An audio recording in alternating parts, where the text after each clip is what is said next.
Hello, my name is Muhammad Lukman bin Syari, and today I will be presenting about Louis Sullivan with my group mates Muhammad Adib Haikal bin Hazmi, Muhammad Hazim Aiman bin Muhammad Rashid, Muhammad Izni Putra bin Matno Izi, and Arshad bin Kamalun Arifin.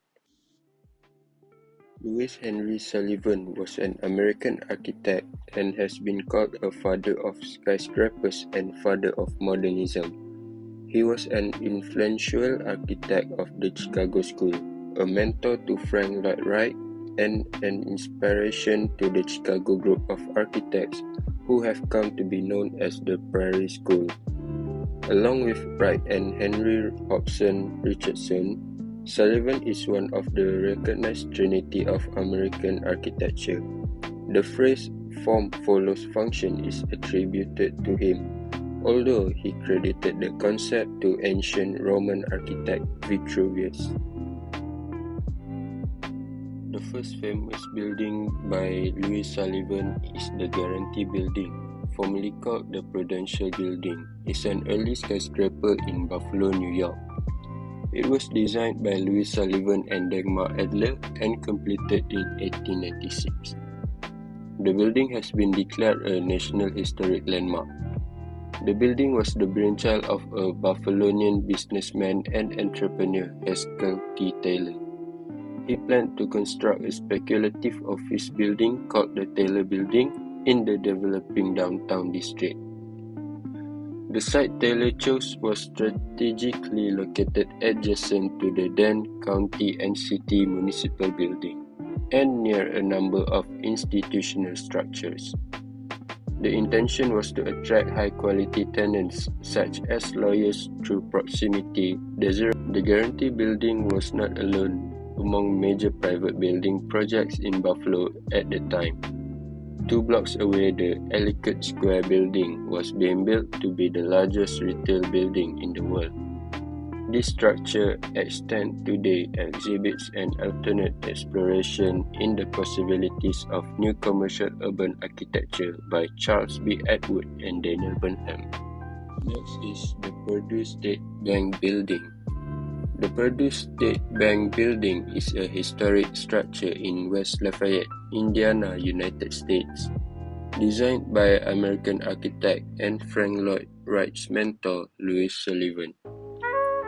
Completed in 1940, the bank is the smallest and least expensive of Sullivan's jewel boxes, a series of Midwestern banks designed in the modern style at the end of his career.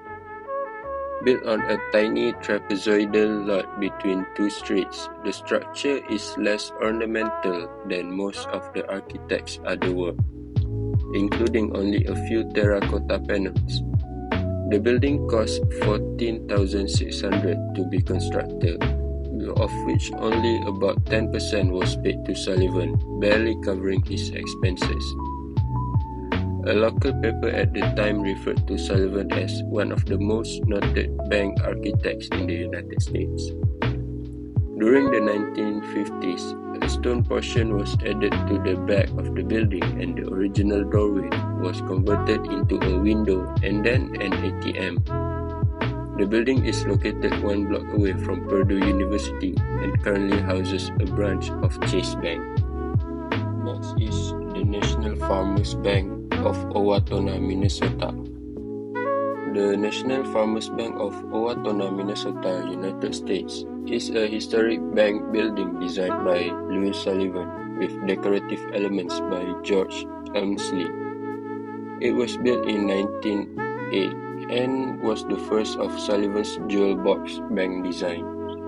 The building is clad in red brick with green terracotta bands and features 2 large arcs on its street-facing facades.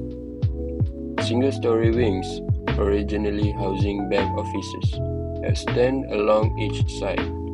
Internal elements include 2 stained glass windows designed by Louis J. Millet, a mural by Oscar Gross, and 4 immense cast-iron electrolyers designed by Elmsley and cast by Winslow Brothers Company.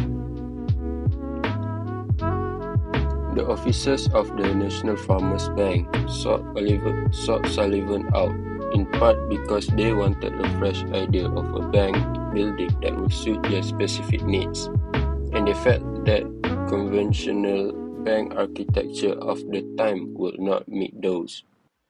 The building Sullivan designed included a farmers' exchange room, where its clients might do business with each other, a women's consultation room, a conference room for the bank board, and the president's office. All of these rooms were richly decorated with custom furniture. The bank was remodeled in 1940, and many of the interior architectural elements were destroyed. Subsequent work in 1958 and from 1976 to 1981 restored it to its original grandeur. On January 7, 1976, it was recognized as a National Historic Landmark for its architectural significance. The building now houses a branch of the Wells Fargo Bank. It is also a contributing property to the Owatonna Commercial Historic District. Last but not least is the James Chanley Residence. The James Chanley Residence, also known as the Chanley Persky House, is a historic house museum at 1365 North Astor Street in the Gold Coast neighborhood of Chicago, Illinois. Built in 1892, it is one of the few surviving residential works of Louis Sullivan. The house is owned and operated as a museum and organization headquarters by the Society of Architectural Historians. It was designated a National Historic Landmark in 1998 and is listed on the National Register of Historic Places. The Chanley Residence is located in Chicago's Gold Coast, north of the commercial downtown, at the southeast corner of North Astor Street and East Schiller Street. It is 3 stories in height with a raised basement of stone and 2.5 stories of largely austere brickwork.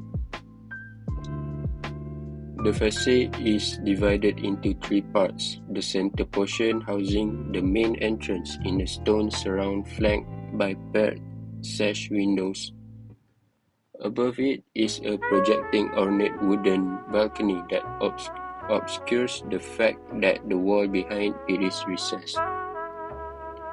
The flanking sections each have single sash windows set on large expanses of bricks in deep rectangular openings with splayed soldier brick lintels.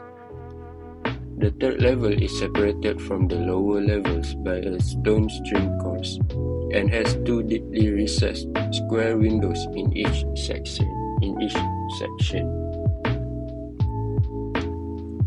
The interior of the house is a marked contrast to its relatively plain exterior. It has high-quality woodwork throughout, with built-in bookcases featuring doors with glass of varying shapes and sizes.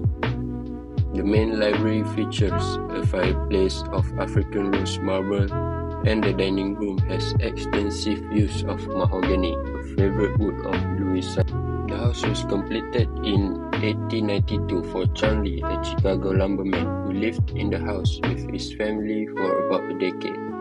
It is a distinctive and original design of Louis Sullivan's, in which a modern aesthetic was brought to an essentially classical symmetrical form. Chanley and Sullivan were mutual friends as Sullivan designed vacation homes for them also in Mississippi.